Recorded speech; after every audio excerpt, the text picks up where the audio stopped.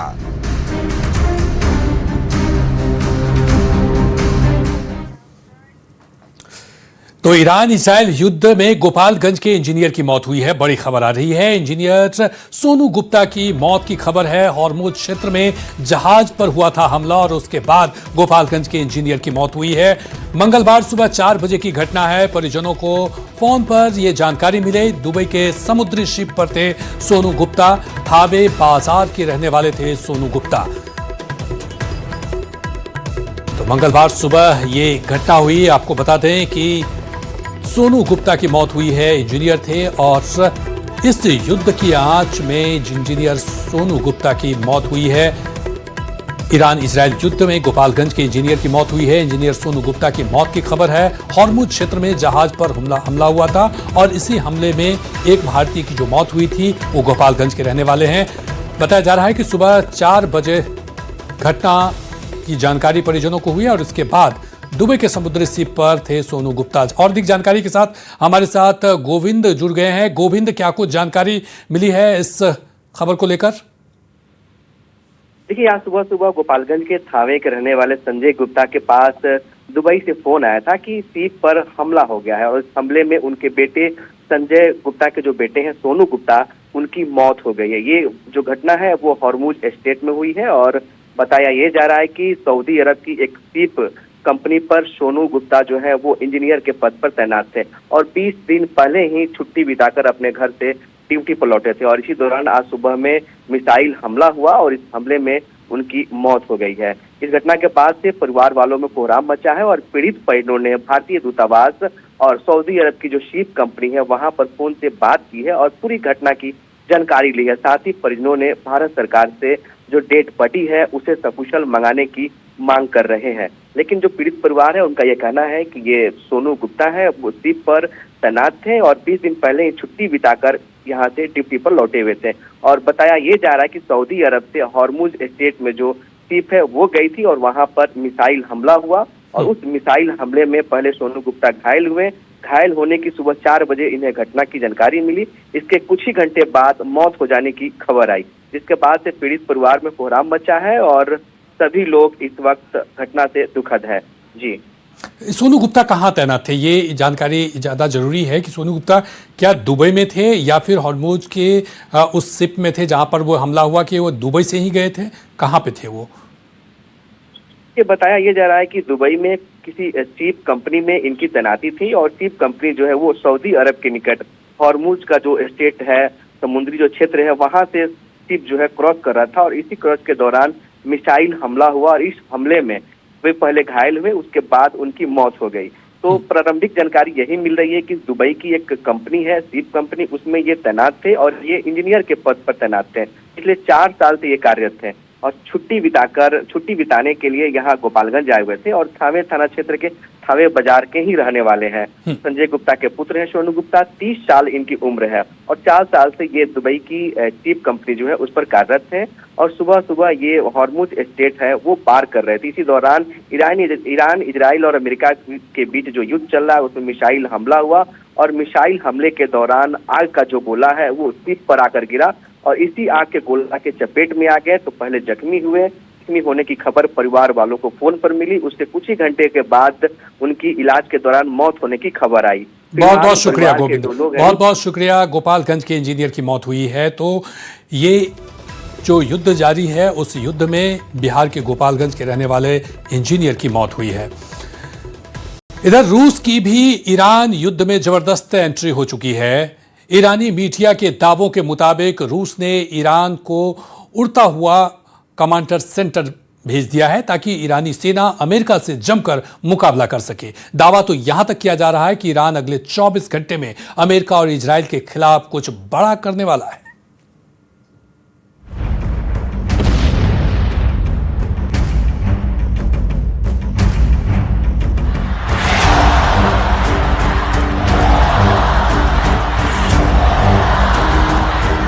दुनिया के सबसे बड़े तेल रास्ते स्ट्रेट ऑफ हॉर्मुज पर अब न्यूक्लियर साया मंडरा रहा है।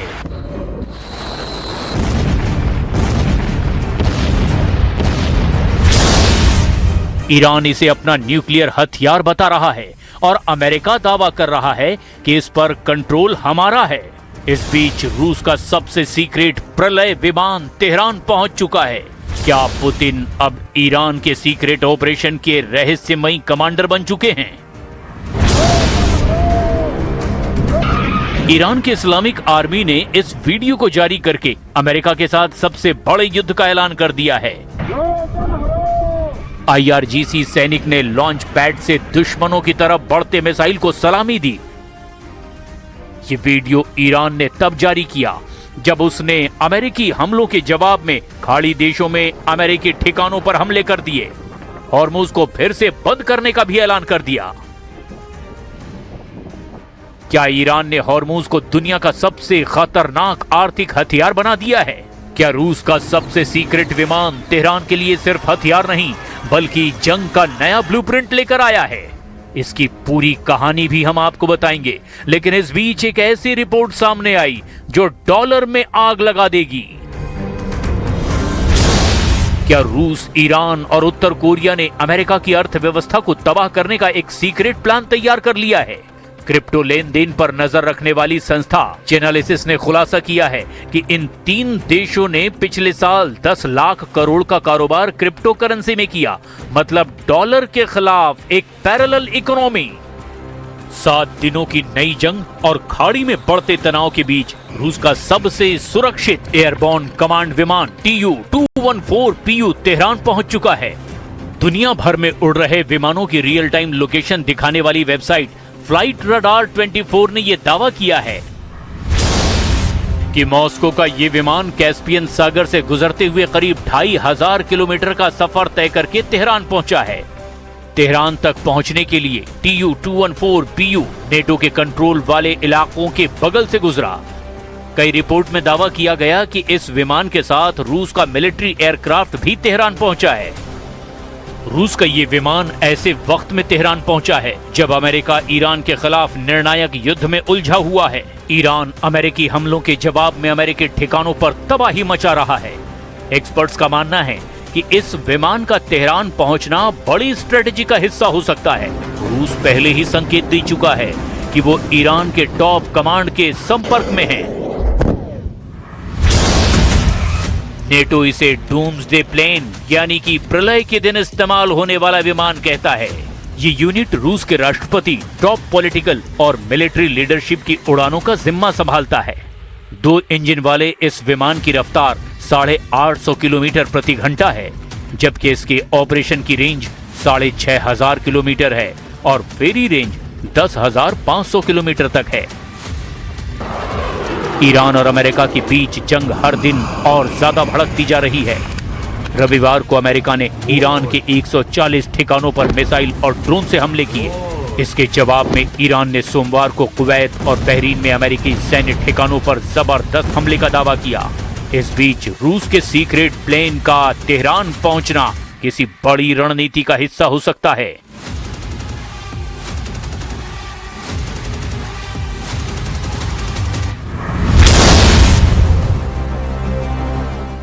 रूस का Tu-214 एयरबोर्न कमांड सेंटर की तरह काम करता है। न्यूक्लियर वार या फिर किसी इमरजेंसी में यह रूस के राष्ट्रपति के लिए कमांड पोस्ट की तरह काम करता है। इसमें सुरक्षित और encrypted communication system, command and control system और स्पेशल डेटा लिंक लगे हैं। इनकी मदद से संकट के वक्त में ये रूस की टॉप लीडरशिप के उड़ान के दौरान सेना और सरकार के लिए मूवमेंट और जानकारी इकट्ठा कर सकता है। क्या पुतिन पर्दे के पीछे बैठकर ऐसी चाल चल रहे हैं जिससे बिना एक भी गोली चलाए अमेरिका की अर्थव्यवस्था पर हमला किया जा सके? और क्या रूस, ईरान और उत्तर कोरिया डॉलर के खिलाफ अपना नया मोर्चा खोल चुके हैं? अब बात तेल, डॉलर, क्रिप्टो, हॉर्मुज और उस सीक्रेट ऑपरेशन की जिसने वॉशिंगटन की नींद उड़ाकर रख दी है।